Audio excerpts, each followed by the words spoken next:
कृष्णी वंश के मंत्री हैं, है ना? भगवान श्री कृष्ण के मित्र हैं और ये गुरु बृहस्पति के शिष्य हैं। उद्धव का परिचय दिया जा रहा है, तो ध्यान से सुने श्रोताजन।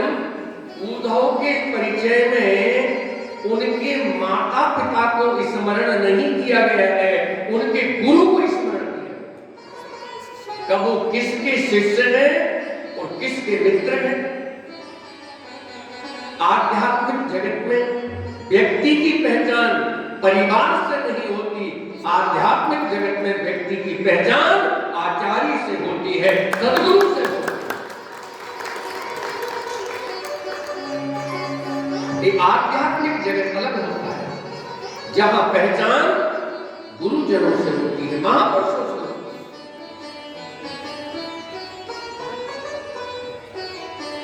आज भगवान ने उनका हाथ पकड़ लिया। हे उद्धव, तत्काल भगवान ने उद्धव को अपना पीतांबर उड़ा दिया। क्या उड़ा दिया? अपने भगवान ने अपने परिधान उनको दिए। ठाकुर जी ने अपना मुकुट उनको पहना दिया और तो और भगवान ने अपनी कमरिया भी उनको डाल दी। उद्धव, और मेरे ही रथ पर बैठ करके जाना। किसके रथ पर? मेरे ही रथ पर बैठ के जाना। और आज उद्धव परम ज्ञानी भगवान के परिधान धारण करके, देखो परिधान किसका पहनना चाहिए? भगवान को समर्पित करके जो वस्त्र धारण किए जाते हैं वो प्रसाद बन जाता है। क्या बन जाता है? प्रसाद। जब नई साड़ी लाओ तो पहले गोविंद के चरणों में रखो। किसके चरणों में? गोविंद के। पुरुष लोग भी जब नए वस्त्र आए तो तुलसी दल छोड़ करके भगवान के चरणों में रखो। ध्यान से सुने, जो भगवान को समर्पित करके वस्तुओं को स्वीकार करता है, भगवान की माया का प्रभाव उसके जीवन में नहीं पड़ता। माया का प्रभाव नहीं पड़ता है। फिर तुम आभूषण पहनो, वस्त्र पहनो, श्रृंगार करो, क्यों नहीं? बोलो, अरे मैं निवेदन करूं, हमारी संस्कृति श्रृंगार के विरोध में नहीं खड़ी है। बोलो, और मैं तो एक बात कहूं, बगैर श्रृंगार के तो घर के बाहर ही बंद निकलो। बोलो, भूत प्रेत बन के जाओगे क्या बाहर? तुम्हारी शक्ल किसी ने देखी, पूरा दिन खराब है, क्यों से? बोलो, आदमी को सुंदर बन करके, पवित्र वस्त्र धारण करके घर से निकलना चाहिए, क्यों नहीं? रविंद्रनाथ ठाकुर और गांधी जी का एक बार मिलन हुआ। देखिए, घटना बताऊंगा आपको। दोनों बड़े बूढ़े थे, बहुत देर हो गई, रविंद्रनाथ ठाकुर कमरे से नहीं निकले। ध्यान से सुने, टहलने जाना था गांधी जी को, कोलकाता की बात है। बार बार गांधी जी ने कहा, आखिर में ये कर क्या रहे हैं? खिड़की से झांका तो ठाकुर रविंद्रनाथ बाल खींच रहे थे। क्या खींच रहे थे? बालों को संभाल रहे। बार बार दर्पण के पास जाते बाल खींच। गांधी जी ने कहा, हद हो गई बात, बुढ़ापे पर वो बाल खींच रहे। अब ध्यान से सुनिएगा, ये महापुरुषों की बात। तो रविंद्रनाथ ने जो कहा वो सुनो। रविंद्रनाथ ठाकुर ने कहा, बचपन में मैं कभी दर्पण के सामने खड़ा नहीं होता था। क्या कहा? बचपन में कभी दर्पण के सामने खड़े होता था। बचपन में तो प्रत्येक मानव स्वाभाविक सुंदर लगता है, साफ लगता है कि नहीं? बोलो, बिल्कुल। ये तो माताओं की गलतियां हैं। एक बात मैं विनम्रता से, मातृशक्ति से कहूं, बुरा मत मानना। छोटे बच्चों को श्रृंगार मत किया करो। किसका श्रृंगार नहीं करना चाहिए? छोटे बच्चों का। एक कृत्रिम श्रृंगार की बात बता रहा हूं। कभी भी 15 वर्ष तक के बालक बालिकाओं को कृत्रिम श्रृंगार की जरूरत नहीं होनी चाहिए और माताओं को उनको कोई भी सामग्री उनके चेहरे पर नहीं लगानी चाहिए। अब तो बड़ी शर्म आती है साहब, 5 वर्ष की कन्या में मां ने उसको क्या लगा दिया? होठों में लिपस्टिक। क्या कहते हैं? लिपस्टिक उपद्रव। बोलो, अरे बड़ी बूढ़ी जरूर लगाओ मगर बच्ची को मत लगाओ। उसके पवित्र होठ, क्यों जी? सुकोमल उसकी त्वचा, जो परमात्मा ने उसको सहज सौंदर्य दिया है, तुमने उसको बिगाड़ दिया। क्या कर दिया? बिगाड़ दिया।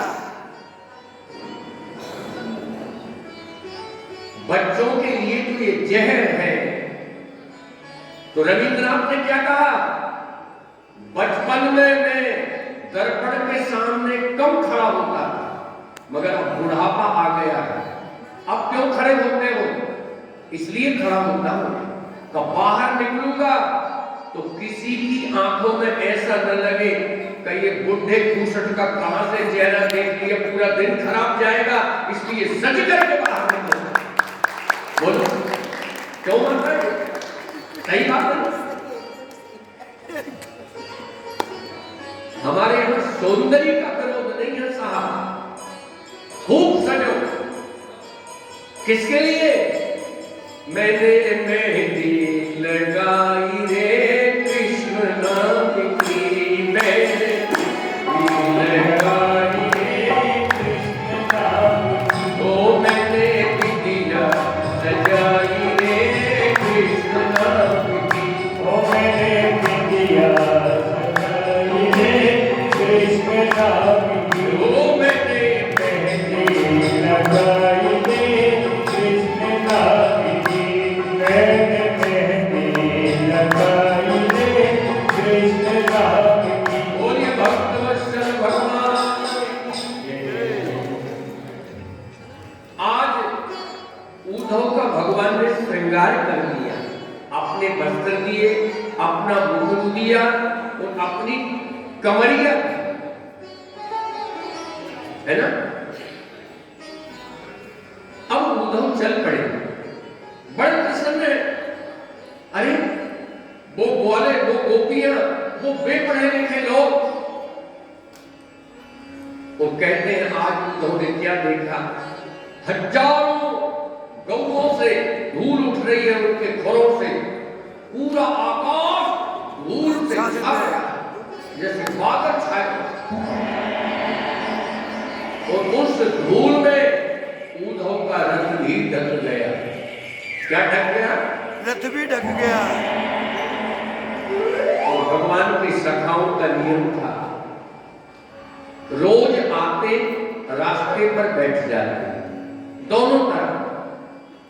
अरे मधुमंगल, अरे मनसुखा, अरे तोस, आज नहीं आया कन्हैया, कल जरूर आए। क्या कहते? आज नहीं आया ना, कल आएगा, अपन कल फिर आएंगे।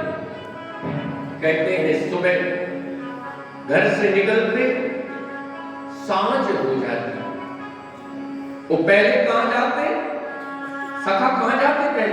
पहले मैया के आंगन में जाते, जोर से आवाज लगाते नंद भवन में, मैया,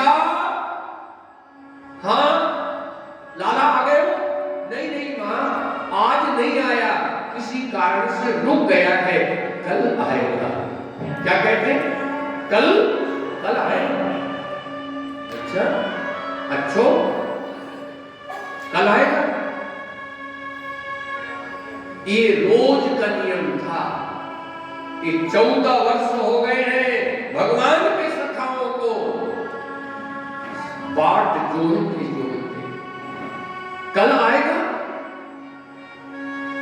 कभी कभी इतने दुखी हो जाते, अरे मधुमंगल वो कितना निष्ठुर हो गया है, मथुरा में जाकर के एक दिन उसने हमारी खबर भी नहीं ली।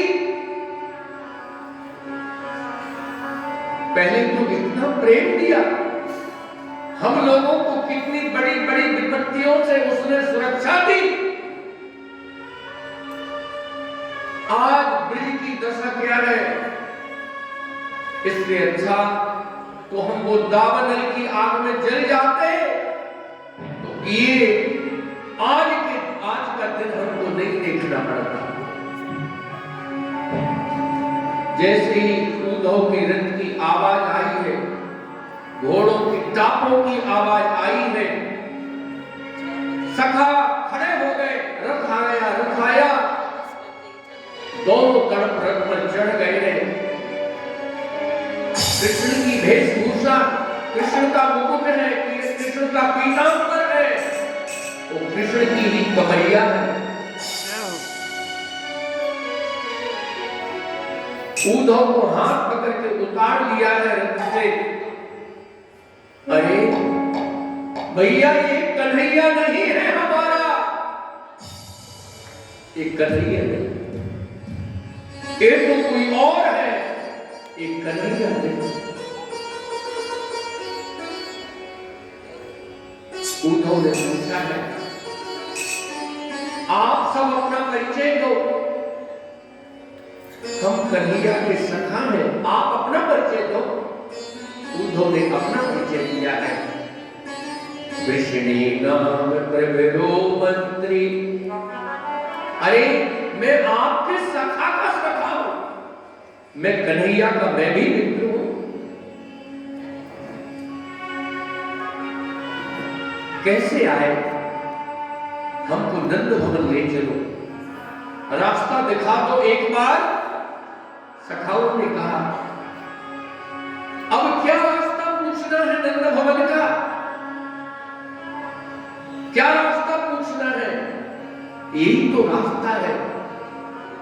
ये जो आप पनारा देख रहे हो, ये पनारा जल का नहीं है उद्धव, ये बाबा और मैया के आंसुओं के पनारे कहते हैं। ये गोपियों के आंसुओं की धार है, ये कोई जल की नाली नहीं।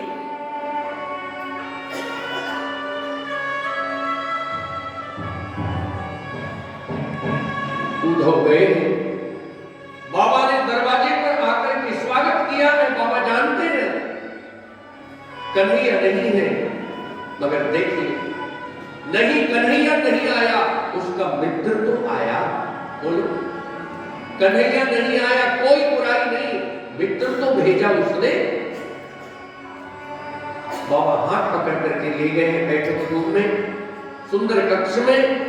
उद्धव को बिठाना है, शीतल जल पिया है, सुंदर भोजन कराया है, सेवक पंखा झलने लगे हैं। और जब सब चले गए, तब बाबा ने पूछा, उद्धव, सीधे नहीं पूछा कन्हैया के संदर्भ में, पहले बाबा ने पूछा, मेरे मित्र वासुदेव तो ठीक है, उनकी धर्मपरायण पत्नी देवकी तो ठीक है,